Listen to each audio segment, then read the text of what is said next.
उसे मटके में से निकालकर एक सरोवर में रख दिया।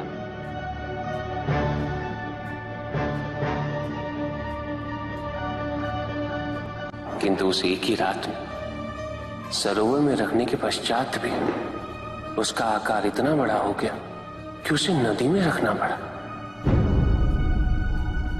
किंतु नदी में रखने के पश्चात भी उसका आकार पुनः बढ़ा हो और इतना बड़ा हो गया कि यदि उसे महासागर में नहीं रखा जाता तो उसकी मृत्यु निश्चित थी।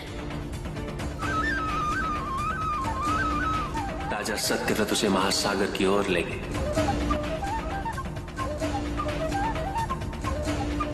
क्योंकि राजा सत्यव्रत तपस्वी थे, ज्ञानी थे,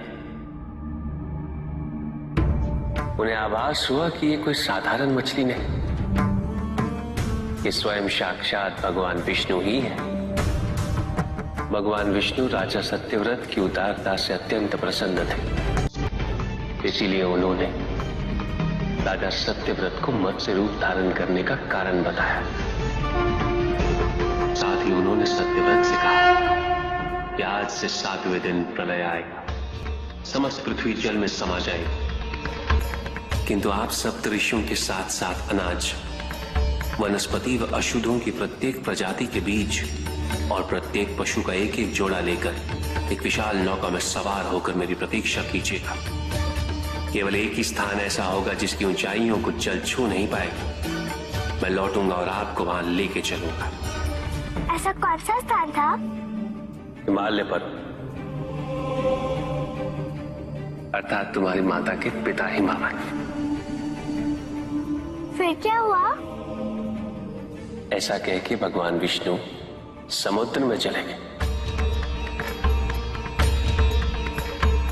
और अपने मत्स्य रूप में उन्होंने हेग्रीव को ढूंढ निकाला। उस दुष्ट का वध करके वेदों को पुनः प्राप्त कर लिया।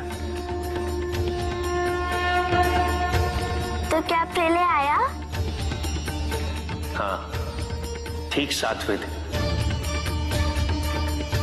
किंतु भगवान विष्णु के आदेश अनुसार राजा सत्यव्रत एक विशाल नौका में उनकी प्रतीक्षा कर रहे थे।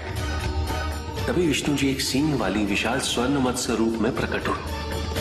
नौका को मत्स्य से बांधते हेतु सर्पराज वासुकी का प्रयोग किया गया और विष्णु जी ने अपने वचन अनुसार उन सबको हिमालय तक सुरक्षित पहुंचाया, ताकि प्रलय के पश्चात वेदों के आधार पर संसार पुनः बसाया जा सके।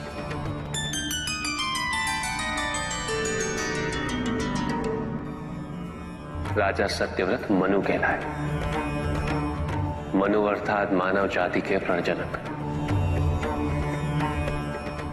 इसी प्रकार भगवान विष्णु ने न केवल वेदों को पुनः प्राप्त कर अपितु समस्त संसार का कल्याण भी। अर्थात भगवान हर संकट में अपने भक्तों की सहायता अवश्य करते हैं। अस्थिरता तो केवल अविश्वास से आती है। स्थिरता के लिए विश्वास अनिवार्य। विश्वास और शांति की निरंतरता बनाए रखना कैसे संभव है? इस नकारात्मकता का प्रसार हम कैसे रोकें प्रभु? केवल इस जागरूकता से कि सब कुछ अहम से संबद्ध नहीं। जब भी किसी व्यक्ति के कार्य में अहम भाव प्रबल हो तो अहंकार व्यक्ति जैसा भी हो, उसे अस्तित्व केवल वैसा ही प्राप्त हो।